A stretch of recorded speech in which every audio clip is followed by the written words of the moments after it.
돌쇠는 주위를 살폈습니다. 어미 늑대의 흔적은 보이지 않았습니다. 아마도 사냥을 나갔다가 새끼가 덫에 걸린 것 같았습니다. 돌쇠는 한참을 망설이다가 결국 새끼에게 다가갔습니다. 깊은 산속 단풍이 붉게 물든 가을날이었습니다. 돌쇠는 지게를 지고 산길을 걷고 있었습니다.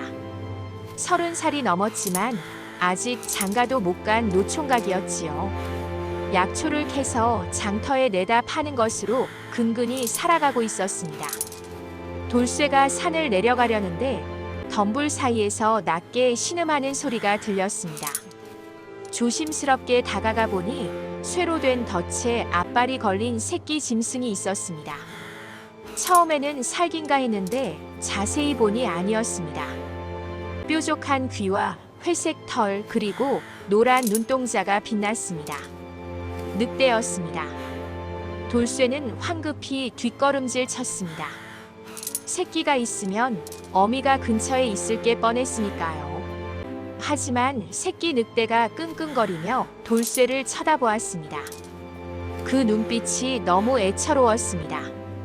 앞발에서는 피가 흘러내리고 있었고 몸은 떨리고 있었습니다. 새끼 늑대는 으르렁거렸지만 힘이 없었습니다. 돌쇠는 떨리는 손으로 덫을 열었습니다. 쇠가 벌어지자 새끼의 앞발이 풀려났고 피가 더 많이 흘러나왔습니다. 돌쇠는 허리춤에 차고 있던 헝겊을 꺼내 상처를 감싸주었습니다. 돌쇠가 돌아서려는데 새끼 늑대가 끙끙거리며 일어나 비틀거렸습니다. 돌쇠를 따라오려는 것이었습니다. 돌쇠는 손사래를 치며 말했습니다. 안 돼, 넌 여기 있어야 해. 하지만 새끼는 계속 따라왔습니다. 돌쇠는 한숨을 쉬며 중얼거렸습니다. 아이고, 내가 미쳤나 보다. 돌쇠는 지게를 내려놓고 새끼 늑대를 안아 올렸습니다. 생각보다 무거웠지만 안을 만했습니다. 새끼는 돌쇠의 품에서 가만히 있었습니다. 해가 질 무렵 돌쇠는 겨우 집에 도착했습니다. 산 아래 외딴 집이었는데 주변에 사람이 없어 다행이었습니다. 돌쇠는 새끼 늑대를 마루에 내려놓고 물을 떠왔습니다. 발목이 깊게 찢어져 있었고 염증이 생긴 것 같았습니다. 돌쇠는 약초를 지어서 상처에 발라주었습니다. 새끼는 아픈지 낑낑거렸지만 돌쇠를 물지는 않았습니다. 그리고 밥을 퍼다 주었습니다. 남은 밥에 된장국을 말아 놓았더니 새끼는 허겁지겁 먹어치웠습니다. 며칠이 지나자 새끼는 점점 기운을 차렸고 상처도 아물기 시작했습니다. 그리고 돌쇠를 따라다니기 시작했습니다. 돌쇠가 마당에 나가면 따라 나갔고 돌쇠가 밥을 먹으면 옆에 앉아 있었습니다. 일주일쯤 지났을 때 돌쇠는 새끼를 산으로 데려가려 했습니다. 하지만 새끼는 움직이지 않았습니다. 그저 돌쇠를 올려다볼 뿐이었습니다. 돌쇠가 산을 내려가자 새끼는 계속 따라왔습니다. 돌쇠는 결국 포기했습니다. 한 달이 지나자 새끼 늑대는 눈에 띄게 자랐습니다. 처음에는 고양이만 했는데 이제는 큰 개만큼 컸습니다. 돌쇠는 늑대를 숨기느라 애를 먹었습니다. 낮에는 헛간에 숨겨두었고 밤에만 마당에 풀어주었습니다. 어느 날 오후 돌쇠가 약초를 캐러 산에 갔을 때 늑대가 따라 나섰습니다. 돌쇠가 약초를 캐는 동안 늑대는 주변을 킁킁거리며 냄새를 맡았습니다. 해가 기울 무렵 늑대가 갑자기 돌쇠의 바지가랑이를 물었습니다. 그리고 다른 쪽으로 끌어당겼습니다. 늑대는 험한 바위 절벽 쪽으로 향했습니다. 돌쇠는 할 수 없이 조심조심 따라갔습니다. 한참을 가서 작은 평지에 도착했는데 그곳에는 산삼이 자라고 있었습니다. 그것도 수십 뿌리가 빼곡히 자라고 있었습니다. 돌쇠는 눈이 휘둥그레졌습니다. 산삼은 귀한 약재였습니다. 한 뿌리만 팔아도 은자 수십 냥을 받을 수 있었습니다. 돌쇠는 떨리는 손으로 산삼을 지게에 넣었습니다. 그리고 늑대를 꼭 안아주었습니다. 그날부터 돌쇠는 조금씩 산삼을 캐기 시작했습니다. 한 달에 한두 뿌리씩만 캤습니다. 약재상 주인들은 산삼을 보자마자 눈빛이 달라졌습니다. 이렇게 좋은 산삼은 보기 드물다며 기꺼이 비싼 값을 쳤습니다. 돌쇠는 번 돈으로 먼저 빚을 갚았습니다. 그리고 쌀과 고기를 샀습니다. 늑대가 점점 커지면서 먹는 양도 늘어났습니다. 이제는 밥만으로는 부족했습니다. 고기를 사다가 익혀서 주었습니다. 석 달이 지나자 늑대는 송아지만큼 컸습니다. 돌쇠는 걱정이 되기 시작했습니다. 이대로 가다가는 이웃들에게 들킬 것 같았습니다. 돌쇠는 고민 끝에 산 아래 떨어진 곳에 땅을 사서 집을 짓기로 했습니다. 돌쇠는 마을 이장을 찾아가 땅을 샀습니다. 넓은 터였고 주변에 사람이 없었습니다. 목수를 불러 튼튼한 초가집을 지었습니다. 그리고 뒤편에 큰 우리를 만들었습니다. 목수는 이게 뭐하는 우리냐고 물었고 돌쇠는 큰 개를 키운다고 둘러댔습니다. 석 달 뒤 새 집이 완성되었습니다. 돌쇠는 늑대를 데리고 이사를 했습니다. 밤중에 몰래 움직였습니다. 새 집은 넓고 좋았습니다. 늑대도 마음에 드는지 우리 안을 이리저리 돌아다니며 킁킁거렸습니다. 돌쇠는 새 집에서 늑대와 함께 살기 시작했습니다. 낮에는 산에 가서 약초를 캤고 가끔 늑대가 안내하는 대로 산삼을 캤습니다. 밤에는 늑대와 함께 마당에 앉아 별을 보았습니다. 반년이 지나자 늑대는 소만큼 컸습니다. 몸 길이가 두 아름 좋게 되었고 송곳니는 손가락만큼 자랐습니다. 하지만 돌쇠는 두렵지 않았습니다. 늑대는 여전히 자신을 따르는 가족이었으니까요. 돌쇠의 삶은 완전히 달라져 있었습니다. 산삼을 팔아모은 돈으로 넓은 밭을 샀고 마을에서 가장 큰 기와집을 지었습니다. 쌀독에는 쌀이 가득했고 장독대에는 항아리가 줄지어 있었습니다. 하지만 문제가 생기기 시작했습니다. 어느 날 새벽 이웃집 명감이 황급히 돌쇠를 찾아왔습니다. 자기네 소가 발광을 하며 우리를 부수고 도망쳤다는 것이었습니다. 돌쇠는 속으로 알고 있었습니다. 늑대가 밤에 담을 넘어 이웃집까지 갔던 것을 말이지요. 며칠 뒤에는 다른 이웃이 찾아왔습니다. 밤에 집 근처에서 이상한 소리를 들었다고 했습니다. 마치 맹수가 으르렁거리는 것 같았다고 말했습니다. 소문은 이미 퍼지기 시작했습니다. 장터에서 떡장수 할멈이 돌쇠를 보더니 수군거렸습니다. 저 돌쇠가 갑자기 부자가 되는데 뭔가 수상하지 않느냐고 했습니다. 옆에 있던 약재상 주인도 집에서 괴물을 키운다는 소문을 들었다고 거들었습니다. 그리고 일주일쯤 지났을 때 낯선 사내들이 집 근처를 어슬렁거리는 게 보였습니다.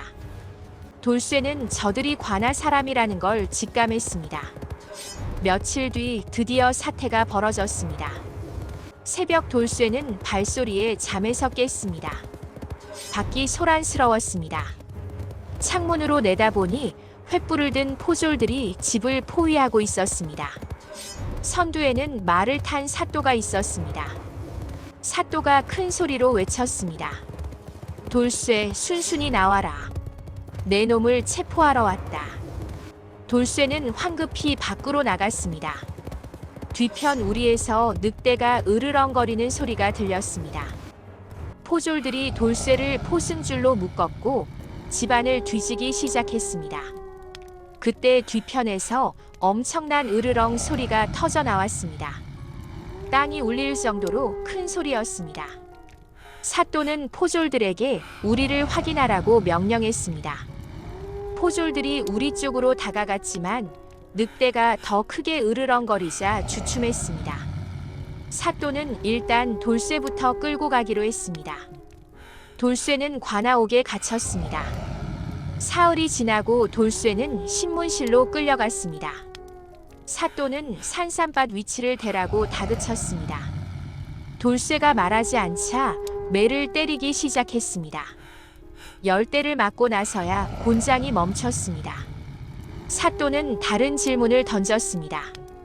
내 집 뒤편 우리에는 뭐가 있느냐고 물었습니다. 돌쇠는 그냥 큰 개라고 대답했습니다.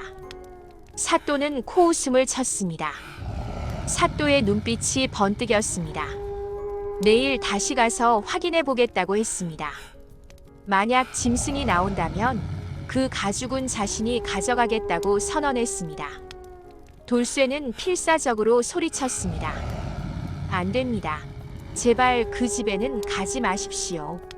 사또는 내일 아침 일찍 포수들을 모아 돌쇠의 집으로 가겠다고 명령했습니다. 돌쇠는 형틀에서 풀려 다시 옥으로 끌려갔습니다. 그날 밤 돌쇠는 잠을 이룰 수 없었습니다. 늑대 생각뿐이었습니다.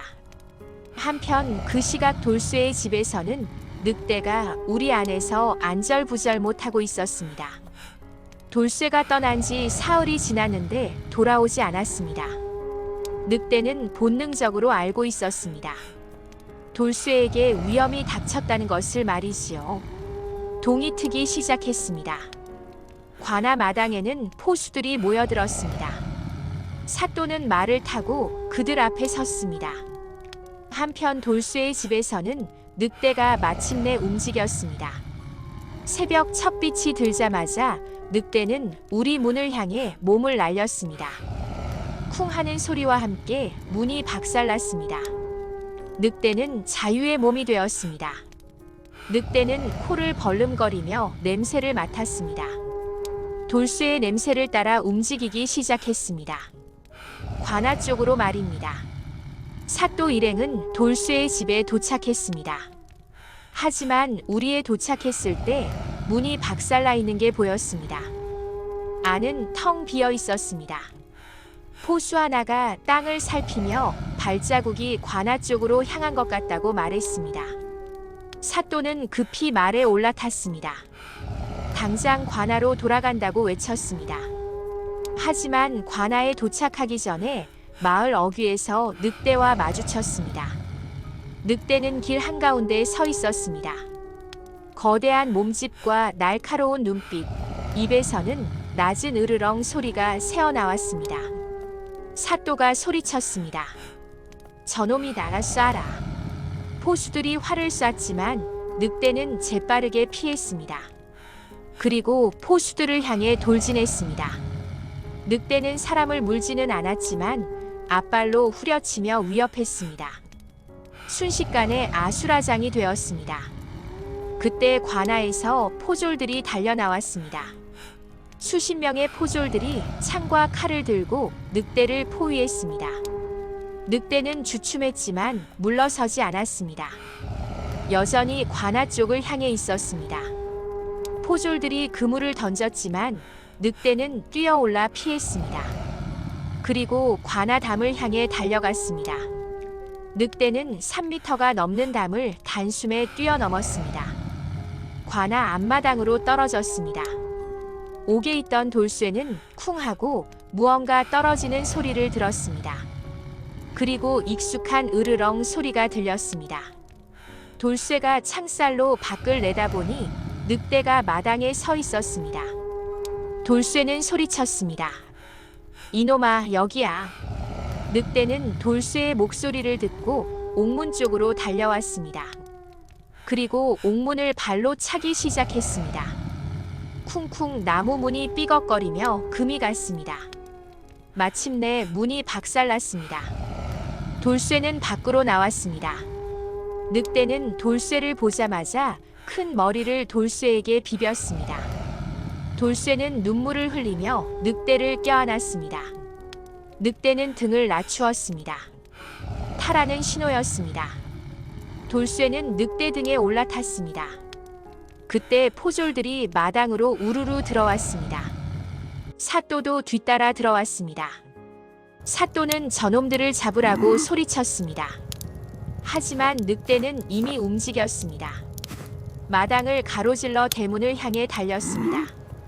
대문이 닫혀 있었지만 늑대는 개의치 않았습니다. 그대로 대문을 박살내며 밖으로 뛰쳐나갔습니다. 늑대는 마을을 벗어나 산으로 향했습니다. 바람처럼 빠르게 달렸습니다. 돌쇠는 늑대 등에 매달려 있었습니다. 눈물이 바람에 날려 사라졌습니다. 기쁨의 눈물이었습니다. 산으로 들어서자 늑대는 속도를 늦췄습니다. 깊은 숲속으로 들어갔습니다. 늑대는 바위 그늘에 멈춰섰고 돌쇠는 등에서 내려왔습니다.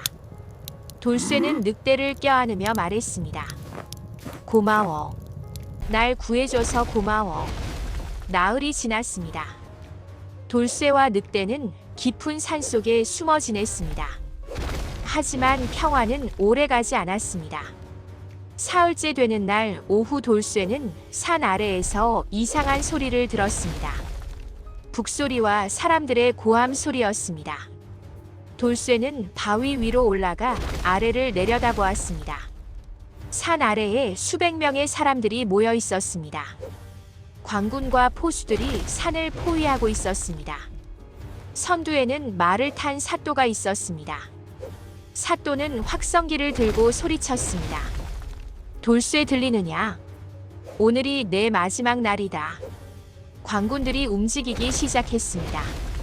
산을 오르기 시작한 것입니다. 수백 명이 사방에서 올라오고 있었습니다. 돌쇠는 늑대에게 말했습니다. 큰일 났다. 우리 더 깊은 산으로 도망가자. 하지만 늑대는 고개를 저었습니다. 늑대는 갑자기 하늘을 향해 크게 울부짖었습니다. 아우우 한 번, 두 번, 세 번. 저 멀리 산 너머에서 대답하는 소리가 들려왔습니다. 아우우 여러 마리의 늑대 울음소리였습니다. 늑대가 동족들을 부른 것이었습니다. 광군들은 계속 산을 올라왔습니다. 해가 지고 밤이 되었습니다.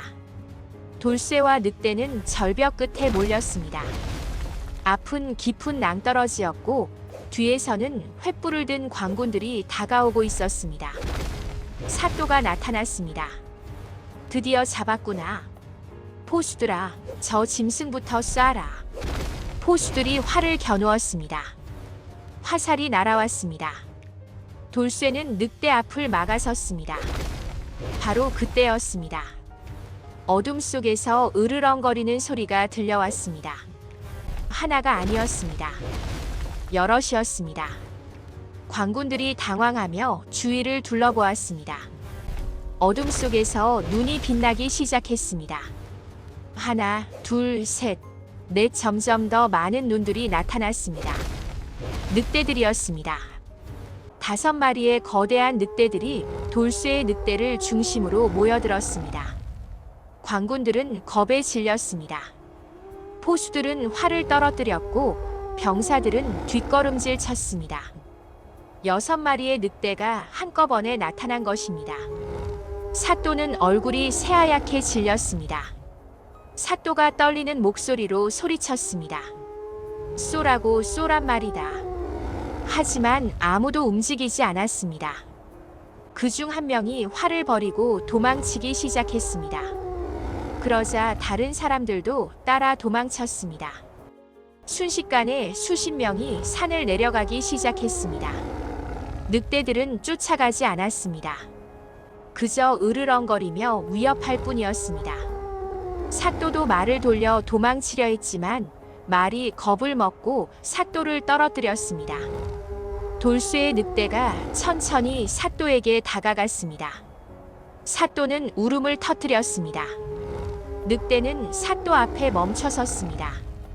그리고 크게 으르렁거렸습니다. 경고였습니다. 다시는 이곳에 오지 말라는 경고였습니다. 사또는 비틀거리며 일어나 산을 내려가기 시작했습니다. 순식간에 산속은 조용해졌습니다. 돌쇠와 늑대 그리고 5마리의 늑대들만 남았습니다. 늑대들은 돌쇠의 늑대에게 다가가 코를 비볐습니다.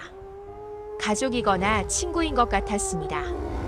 한참 뒤 늑대들은 하나 둘 어둠 속으로 사라지기 시작했습니다. 돌쇠의 늑대와 인사를 나누고는 산 깊은 곳으로 사라졌습니다. 마지막 한 마리가 사라지자 다시 돌쇠와 늑대만 남았습니다. 돌쇠는 늑대를 껴안았습니다. 눈물이 흘러내렸습니다. 살았습니다. 늑대도 무사했습니다. 그리고 다른 늑대들 덕분에 위기를 넘긴 것이었습니다. 며칠 뒤 산 아래에서 사람의 목소리가 들렸습니다. 조심스럽게 내려가 보니 마을 이장이 홀로 서 있었습니다. 이장은 설명했습니다. 사또가 도망간 뒤 상부에서 조사관이 내려왔다고 했습니다. 사또의 비리가 모두 밝혀졌고 사또는 파직되어 한양으로 압송되었다고 했습니다. 이장이 말했습니다. 돌쇠, 마을로 돌아오게. 자네는 죄가 없네. 하지만 돌쇠는 고개를 저었습니다. 늑대를 데리고 갈 수는 없었습니다. 이장은 제안했습니다. 그럼 마을 근처 산 아래에 작은 움막이라도 짓고 살게. 며칠 뒤 돌쇠는 산 아래 외진 곳에 작은 움막을 지었습니다. 늑대는 산속 깊은 곳에 살기로 했습니다. 하지만 밤이면 가끔 근처까지 내려왔습니다. 돌쇠는 그럴 때마다 늑대를 맞이했습니다. 함께 앉아 별을 보았고 늑대의 머리를 쓰다듬어 주었습니다. 어느 날 저녁 늑대가 나타났는데 혼자가 아니었습니다. 뒤에 작은 새끼 2마리가 따라왔습니다. 돌쇠는 눈이 휘둥그레졌습니다. 이놈아, 내가 새끼를 낳았구나. 늑대는 꼬리를 흔들며 새끼들을 돌쇠에게 소개했습니다. 그날 밤 돌쇠는 늑대와 새끼들에게 고기를 구워주었습니다. 새끼들은 허겁지겁 먹었고 늑대는 흐뭇하게 지켜보았습니다. 돌쇠는 생각했습니다. 늑대가 이제 완전히 야생으로 돌아간 것 같다고. 하지만 그래도 자신을 잊지 않고 찾아와 준다고 말이지요. 세월이 흘렀습니다. 돌쇠는 나이가 들었지만 여전히 산 아래에서 살았습니다. 늑대도 나이가 들었지만 여전히 돌쇠를 찾아왔습니다. 두 사람의 이야기는 마을의 전설로 남았습니다. 사람들은 말했습니다. 산속 깊은 곳에 늑대와 함께 사는 사내가 있다고. 그 사내가 피리를 불면 늑대가 나타난다고 말이지요. 마을 어른들은 아이들에게 이 이야기를 들려주었습니다. 그리고 말했습니다. 짐승도 은혜를 입으면 목숨을 걸고 갔는데 사람이 짐승만도 못해서야 되겠느냐고 말이지요. 돌쇠와 늑대의 이야기는 그렇게 대대로 전해졌습니다. 사람들은 이렇게 말했습니다. 위기의 순간에도 늑대를 구했고 늑대는 그 은혜를 잊지 않고 돌쇠를 구했으며 둘은 평생 서로를 지켰다고 말이지요. 그리고 오늘날까지도 그 산에 가면 가끔 늑대 울음소리가 들린다고 합니다. 그것이 그 늑대의 후손인지 아니면 다른 늑대인지는 아무도 모릅니다. 하지만 마을 사람들은 믿습니다. 산속 어디선가 돌쇠와 늑대의 이야기가 계속되고 있다고 말입니다.